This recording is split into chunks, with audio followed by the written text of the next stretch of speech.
চক দিলুৱাৰ বোলাজনৰ ককায়েক এজন এষ্টাব্লিছ মাটিৰ দালাল 2021 চনকে তেওঁক গ্ৰেপ্তাৰ কৰা হৈছিল আৰু 21 চনতে তেওঁৰ বিৰুদ্ধে চাৰ্জশ্বিট হৈছিল কিন্তু চাৰ্জশ্বিট হোৱাৰ পিছতো তেওঁ স্কুলৰ মাষ্টৰ চৰকাৰে তেওঁক ছাছপেণ্ডো নকৰিলে তাৰমানে তেওঁলোক কিমান শিপাই চৰকাৰৰ তলত সোমাই আছে আৰু দিলু আৰু এটা ডাম্পাৰ বেপাৰী সাংবাদিকতাৰ কোনো গুণ চৰিত্ৰ একো নাই হোজাইত গৈ সুধিব গোটেই ঘৰখনকে মাটি দালাল বুলিয়ে জানে চক দিলুৱাৰ বোলাজনৰ ককায়েক এজন এষ্টাব্লিছ মাটিৰ দালাল 2021 চনকে তেওঁক গ্ৰেপ্তাৰ কৰা হৈছিল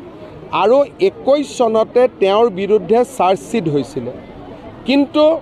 চাৰ্জশ্বিট হোৱাৰ পিছতো তেওঁ স্কুলৰ মাষ্টৰ চৰকাৰে তেওঁক ছাছপেণ্ডো নকৰিলে তাৰমানে তেওঁলোক কিমান শিপাই চৰকাৰৰ তলত সোমাই আছে আৰু দিলু আৰু এটা ডাম্পাৰ বেপাৰী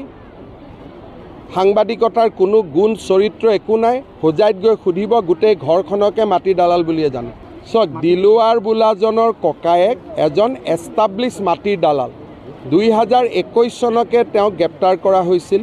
আৰু 21 চনতে তেওঁৰ বিৰুদ্ধে চাৰ্জশ্বিট হৈছিল কিন্তু চাৰ্জশ্বিট হোৱাৰ পিছতো তেওঁ স্কুলৰ মাষ্টৰ চৰকাৰে তেওঁক ছাছপেণ্ডো নকৰিলে তাৰমানে তেওঁলোক কিমান শিপাই চৰকাৰৰ তলত সোমাই আছে আৰু দিলু আৰু এটা ডাম্পাৰ বেপাৰী সাংবাদিকতাৰ কোনো গুণ চৰিত্ৰ একো নাই হোজাইত গৈ সুধিব গোটেই ঘৰখনকে মাটি দালাল বুলিয়ে জানে চক দিলুৱাৰ বোলাজনৰ ককায়েক এজন এষ্টাব্লিছ মাটিৰ দালাল 2021 চনকে তেওঁক গ্ৰেপ্তাৰ কৰা হৈছিল আৰু 21 চনতে তেওঁৰ বিৰুদ্ধে চাৰ্জশ্বিট হৈছিল কিন্তু চাৰ্জশ্বিট হোৱাৰ পিছতো তেওঁ স্কুলৰ মাষ্টৰ চৰকাৰে তেওঁক ছাছপেণ্ডো নকৰিলে তাৰমানে তেওঁলোক কিমান শিপাই চৰকাৰৰ তলত সোমাই আছে আৰু দিলু আৰু এটা ডাম্পাৰ বেপাৰী সাংবাদিকতাৰ কোনো গুণ চৰিত্ৰ একো নাই হোজাইত গৈ সুধিব গোটেই ঘৰখনকে মাটি দালাল বুলিয়ে জানে চক দিলুৱাৰ বোলাজনৰ ককায়েক এজন এষ্টাব্লিছ মাটিৰ দালাল 2021 চনকে তেওঁক গ্ৰেপ্তাৰ কৰা হৈছিল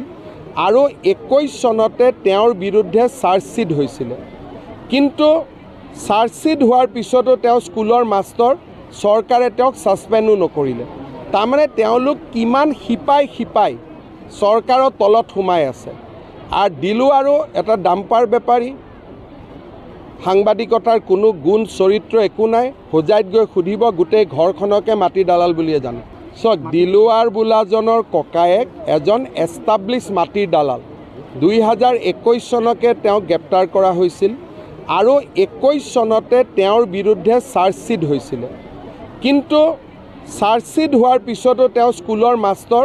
চৰকাৰে তেওঁক ছাছপেণ্ডো নকৰিলে তাৰমানে তেওঁলোক কিমান শিপাই চৰকাৰৰ তলত সোমাই আছে আৰু দিলু আৰু এটা ডাম্পাৰ বেপাৰী সাংবাদিকতাৰ কোনো গুণ চৰিত্ৰ একো নাই হোজাইত গৈ সুধিব গোটেই ঘৰখনকে মাটি দালাল বুলিয়ে জানে